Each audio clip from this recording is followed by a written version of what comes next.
Hi friends, ಎಲ್ಲರಿಗೂ ನಮಸ್ಕಾರ. ಇದು ಬಂದು ಅಪೆಕ್ಸ್ ಬ್ಯಾಂಕ್ 1/9/2024 ನಡೆದ ಪದವಿ ಮಟ್ಟದ ಅಸಿಸ್ಟೆಂಟ್ ಹುದ್ದೆಗಳಿಗೆ ಮಾಡಿದಂತಹ ಒಂದು ಕ್ವಶನ್ ಪೇಪರ್ ಆಗಿರ್ತದೆ. ಇದು 200 ಮಾರ್ಕ್ಸಿಗಾಗಿರ್ತದೆ. ಇದರಲ್ಲಿ ಕನ್ನಡ 50 ಮಾರ್ಕ್ಸು, ಸಹಕಾರ 50 ಮಾರ್ಕ್ಸು, ಕೋಆಪರೇಟಿವ್ 50 ಮಾರ್ಕ್ಸ್ ಆಗಿರ್ತದೆ, ಬ್ಯಾಂಕಿಂಗ್ 25, GK 25, ಕಾನ್ಸ್ಟಿಟ್ಯೂಷನ್ 25, ಇಂಗ್ಲೀಷ್ 25 ಆಗಿರ್ತದೆ. ನಾನು ಈ ಕ್ಲಾಸ್ನಲ್ಲಿ 50 ಕ್ವಶನ್ಗಳಿಗೆ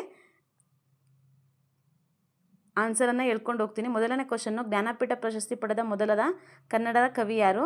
ಇದಕ್ಕೆ 4 ಆಪ್ಷನ್ ಕೊಟ್ಟಿದ್ದಾರೆ. ಮೊದಲನೇದು Girish Karnad, UR Ananthamurthy, option C Kuvempu, option D Da Ra Bendre. ಇದಕ್ಕೆ ಬಂದು ಆಪ್ಷನ್ ಸಿ ಕುವೆಂಪು. ನಾನು ಡೈರೆಕ್ಟು ಉತ್ತರವನ್ನು ಹೇಳ್ಕೊಂಡು ಹೋಗ್ತೀನಿ ನೆಕ್ಸ್ಟ್ ಕ್ವಶನಿಂದ. ಎರಡನೇ ಕ್ವಶನ್ ಬಂದು, ನಕ್ಷತ್ರ ಈ ಪದ ಯಾವ ಲಿಂಗವನ್ನು ಸೂಚಿಸುತ್ತದೆ? ನಕ್ಷತ್ರ ಈ ಪದ ಬಂದು ನಪುಂಸಕ ಲಿಂಗ. ಕ್ವಶನ್ ನಂಬರ್ 3, ಮಾಸ್ತಿ ವೆಂಕಟೇಶ್ ಅಯ್ಯಂಗಾರರ ಯಾವ ಕೃತಿಗೆ ಜ್ಞಾನಪೀಠ ಪ್ರಶಸ್ತಿ ದೊರೆಯಿತು?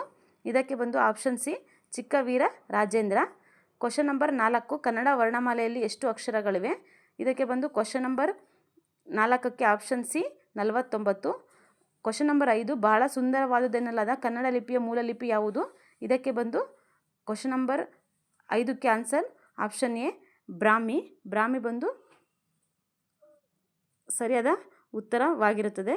ಕ್ವಶನ್ ನಂಬರ್ 6, ಕನ್ನಡ ಭಾಷೆಯಲ್ಲಿ ಸ್ವತಂತ್ರವಾಗಿ ಉಚ್ಚರಿಸುವ ಅಕ್ಷರಗಳನ್ನು ಏನೆಂದು ಕರೆಯುತ್ತಾರೆ? ಆಪ್ಷನ್ ಸಿ ಸ್ವರಗಳು ಇದಕ್ಕೆ ಸರಿಯಾದ ಉತ್ತರವನ್ನು ಆಗಿರುತ್ತದೆ. ಕ್ವಶನ್ ನಂಬರ್ 7, ಅಂಬಿಕಾತನಯದತ್ತ ಎಂಬುದು ಯಾವ ಕವಿಯ ಕಾವ್ಯನಾಮವಾಗಿರುತ್ತದೆ? ಅಂಬಿಕಾತನಯದತ್ತ ಎಂಬುದು ದ ರಾ ಬೇಂದ್ರೆಯವರ ಕಾವ್ಯನಾಮವಾಗಿರುತ್ತದೆ. ಆಪ್ಷನ್ ಬಿ ಇಲ್ಲಿ ಸರಿಯಾದ ಉತ್ತರವಾಗಿರುತ್ತದೆ. ಕನ್ನಡದ ಅಧಿಕೃತ ನಾಡಗೀತೆಯನ್ನು ರಚಿಸಿದವರು ಯಾರು? ಕ್ವಶನ್ ನಂಬರ್ 8ಕ್ಕೆ ಸರಿಯಾದ ಉತ್ತರ ಬಂದು ಆಪ್ಷನ್ ಎ ಕುವೆಂಪು ಎಂಬುದು.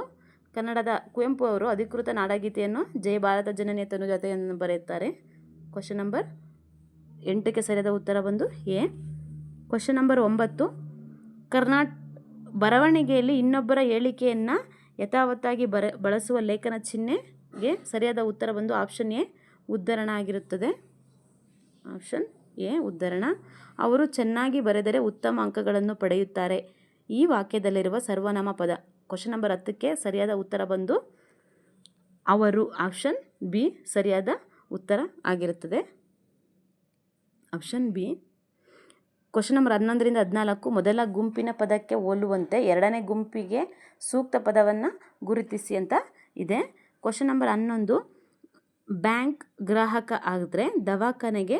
ಆಪ್ಷನ್ ಬಿ ರೋಗಿ ಸರಿಯಾದ ಉತ್ತರ ಆಗಿರುತ್ತದೆ. ಕ್ವಶನ್ ನಂಬರ್ 12, ಕವಿ ಕಾವ್ಯವಾದರೆ ಇದು ವಾದ್ಯಕ್ಕೆ ಏನಾಗುತ್ತದೆ? 12ಕ್ಕೆ ಆನ್ಸರ್ ಬಂದು ಆಪ್ಷನ್ ಸಿ ಸಂಗೀತ ಆಗಿರುತ್ತದೆ.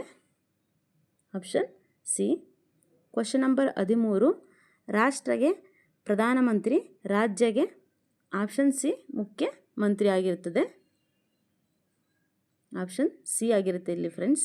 ಕ್ವಶನ್ ನಂಬರ್ 14, ತ್ರಿಪದಿ 3 ಸಾಲು ಪದ್ಯ, ಷಟ್ಪದಿ ಎಂದರೆ? ಕ್ವಶನ್ ನಂಬರ್ಗೆ 14ಕ್ಕೆ ಆನ್ಸರ್ ಬಂದು ಆಪ್ಷನ್ ಎ ಸರಿಯಾದ ಉತ್ತರ ಬಂದು ಎ 6 ಸಾಲು ಪದ್ಯ ಆಗಿರ್ತದೆ. ಕ್ವಶನ್ ನಂಬರ್ 15ರಿಂದ 19, ಈ ಕೆಳಗಿನ ಪದಗಳಿಗೆ ಪರ್ಯಾಯ ಪದಗಳು ಅಂದರೆ ಸಮಾನಾರ್ಥಕ ಪದಗಳು. ಕ್ವಶನ್ ನಂಬರ್ 15ಕ್ಕೆ ನಾಂದಿ ಈ ಪದಕ್ಕೆ ಅರ್ಥ?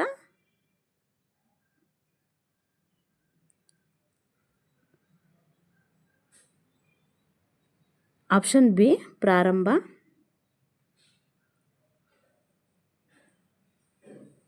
ಮೇಧಾವಿ. ಕ್ವಶನ್ ನಂಬರ್ 16ಕ್ಕೆ ಮೇಧಾವಿ ಅಂದರೆ ಬುದ್ಧಿವಂತ. ಕ್ವಶನ್ ನಂಬರ್ 17, ಮಿಥ್ಯ ಅಂದರೆ ಇಲ್ಲಿ ಸುಳ್ಳು. Option A.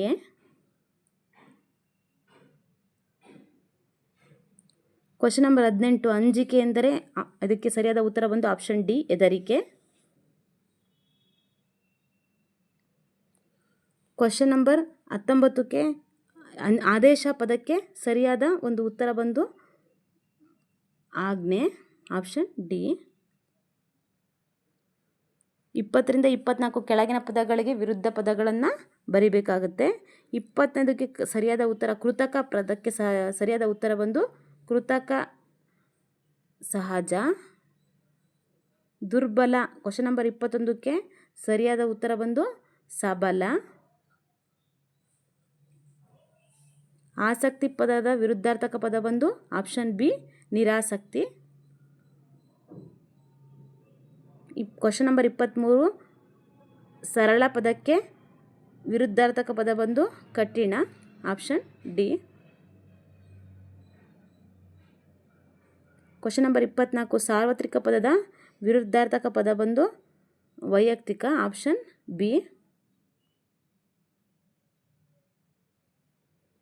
ಕ್ವಶನ್ ನಂಬರ್ 25ರಿಂದ 28, ಈ ಕೆಳಗಿನ ಪದಗಳಲ್ಲಿ ಸರಿಯಾದ ಪದವನ್ನು ಗುರುತಿಸಿ. ಅಂದರೆ ಈ 25ರಿಂದ 28 ಕ್ವಶನ್ಗಳಲ್ಲಿ ಕಾಗುಣಿತವನ್ನು ನಾವು ಸರಿಯಾದ ಪದಗಳಲ್ಲಿ, ಈ ಪದಗಳಲ್ಲಿ ಕಾಗುಣಿತಾಕ್ಷರವನ್ನು ನಾವು ಸರಿಯಾದ ಕಾಗುಣಿತವನ್ನು ಬರೀಬೇಕು. ಇದಕ್ಕೆ 25ಕ್ಕೆ ವಿದ್ಯಾಭ್ಯಾಸ ಈ ಪದ ಕೊಟ್ಟಿದ್ದಾರೆ. ಇದರ ಸರಿಯಾದ ರೂಪ ಬಂದು ಆಪ್ಷನ್ ಎ ವಿದ್ಯಾಭ್ಯಾಸ, ಆಪ್ಷನ್ ಎ ಸರಿಯಾದ ಉತ್ತರ ಇಲ್ಲಿ ಬಂದು. ಕ್ವಶನ್ ನಂಬರ್ 26ಕ್ಕೆ ಸುಭಾಷಿಣಿ, ಇದು ಸರಿಯಾದ ರೂಪ ಬಂದು ಬಿ, ಆಪ್ಷನ್ ಬಿ ಸರಿಯಾದ ಉತ್ತರ ಆಗಿರುತ್ತೆ ಇಲ್ಲಿ. 27 ಮನರಂಜನೆ, ಈ ಪದದಲ್ಲಿ ಸರಿಯಾದ ರೂಪ ಬಂದು ಸಿ ಮನೋರಂಜನೆ, ಆಪ್ಷನ್ ಸಿ ಸರಿಯಾದ ಉತ್ತರ ಆಗಿರುತ್ತೆ. 28ನೇ ಕ್ವಶನ್ಗೆ ಸರಿಯಾದ ಉತ್ತರ ಬಂದು ಶುಭಾಶಯ. ಶುಭಾಶಯಕ್ಕೆ ಸರಿಯಾದ ರೂಪ ಬಂದು ಆಪ್ಷನ್ ಬಿ ಸರಿಯಾದ ಉತ್ತರ ಆಗಿರುತ್ತೆ. ಕೆಂದಾವರೆ ಎಂಬುದನ್ನು ಬಿಡಿಸಿ ಬರೆದರೆ ಇದಾಗುತ್ತದೆ. ಕ್ವಶನ್ ನಂಬರ್ 29ಕ್ಕೆ ಕೆಂದಾವರೆ ಈ ಪದಕ್ಕೆ ಸರಿಯಾದ ಉತ್ತರ ಬಂದು ಆಪ್ಷನ್ ಬಿ ಕೆಂಪು ಪ್ಲಸ್ ತಾವರೆ ಕೆಂದಾವರೆ ಆಗಿರುತ್ತೆ, ಆಪ್ಷನ್ ಬಿ. ಮನೆ ಪ್ಲಸ್ ಅನ್ನು ಮನೆಯನ್ನು, ಇದು ಯಾವ ಸಂಧಿಗೆ ಉದಾಹರಣೆ ಆಗಿರುತ್ತದೆ? ಆಪ್ಷನ್ ಬಿ ಆಗಮ ಸಂಧಿಗೆ ಉದಾಹರಣೆ ಆಗಿರುತ್ತದೆ. ಮನೆ ಪ್ಲಸ್ ಅನ್ನು ಮನೆಯನ್ನು ಆಗಮ ಸಂಧಿ. ಕ್ವಶನ್ ನಂಬರ್ 31, ಕಮಲ 5ನೇ ತರಗತಿ, ಈ ವಾಕ್ಯದ ಪ್ರಶ್ನಾರ್ಥಕ ರೂಪ ಬರೆಯಿರಿ. ಇದಕ್ಕೆ ಕ್ವಶನ್ ನಂಬರ್ 31ಕ್ಕೆ ಸರಿಯಾದ ಉತ್ತರ ಕಮಲ ಎಷ್ಟನೆಯ ತರಗತಿ, ಆಪ್ಷನ್ ಸಿ ಸರಿಯಾದ ಉತ್ತರ ಆಗಿರುತ್ತದೆ. ಕ್ವಶನ್ ನಂಬರ್ 32ರಿಂದ 33, ಕೆಳಗೆ ಗೆರೆಯಿಂದ ಸೂಚಿಸಿರುವ ಪದ ತಪ್ಪಾಗಿದ್ದರೆ ಸರಿಯಾದ ಪದವನ್ನು ಸೂಚಿಸಂತಿದೆ. ಕ್ವಶನ್ ನಂಬರ್ 32, ಬೀರಬಲನು ಅಕ್ಬರನ ಮಂತ್ರಿಯಾಗಿರುವವನು, ಇದರಲ್ಲಿ ಮಂತ್ರಿಯಾಗಿರುವವನು ಪದಕ್ಕೆ ಸರಿಯಾದ ಉತ್ತರ ಮಂತ್ರಿಯಾಗಿದ್ದನು, ಆಪ್ಷನ್ ಸಿ ಸರಿಯಾಗಿರುತ್ತದೆ. 20 ಶತಮಾನಗಳು, ಕ್ವಶನ್ ನಂಬರ್ 33ಕ್ಕೆ 20 ಶತಮಾನಗಳು ಉರುಳಿ ಹೋಯಿತು, ಇದಕ್ಕೆ ಸರಿಯಾದ ಉತ್ತರ ಬಂದು 20 ಶತಮಾನಗಳು ಉರುಳಿ ಹೋದವು, ಆಪ್ಷನ್ ಬಿ ಸರಿಯಾದ ಉತ್ತರ ಆಗಿರುತ್ತದೆ. ಕ್ವಶನ್ ನಂಬರ್ 34ರಿಂದ 36, ಕೆಳಗೆ ಕೊಟ್ಟಿರುವ ನಾಣ್ಣುಡಿಗಳನ್ನು ಪೂರ್ಣಗೊಳಿಸಿ ಅಂತಿದೆ. ಕ್ವಶನ್ ನಂಬರ್ 34, ಪಾಪಿ ಡ್ಯಾಶ್ಗೆ ಹೋದರೂ ಮೊಳಕಾಲುದ್ದ ನೀರು ಅಂತಿದೆ. ಪಾಪಿ ಸಮುದ್ರಕ್ಕೆ ಹೋದರೂ ಮೊಳಕಾಲುದ್ದ ನೀರಂತಿದೆ. ಕ್ವಶನ್ ನಂಬರ್ 35, ಹಿರಿಯಕ್ಕನ ಚಾಳಿ ಡ್ಯಾಶ್ ಅಂತ ಇದೆ. ಹಿರಿಯಕ್ಕನ ಚಾಳಿ ಮನೆ ಮಂದಿಗೆಲ್ಲ, ಆಪ್ಷನ್ ಬಿ ಸರಿಯಾದ ಉತ್ತರ ಆಗಿರುತ್ತದೆ ಫ್ರೆಂಡ್ಸ್. 36ನೇದು, ಕೋಣನ ಮುಂದೆ ಡ್ಯಾಶ್ ಬಾರಿಸಿದಂತೆ ಕೋಣನ ಮುಂದೆ ಕಿನ್ನರಿ, ಆಪ್ಷನ್ ಸಿ. ಕ್ವಶನ್ ನಂಬರ್ 37ರಿಂದ 42,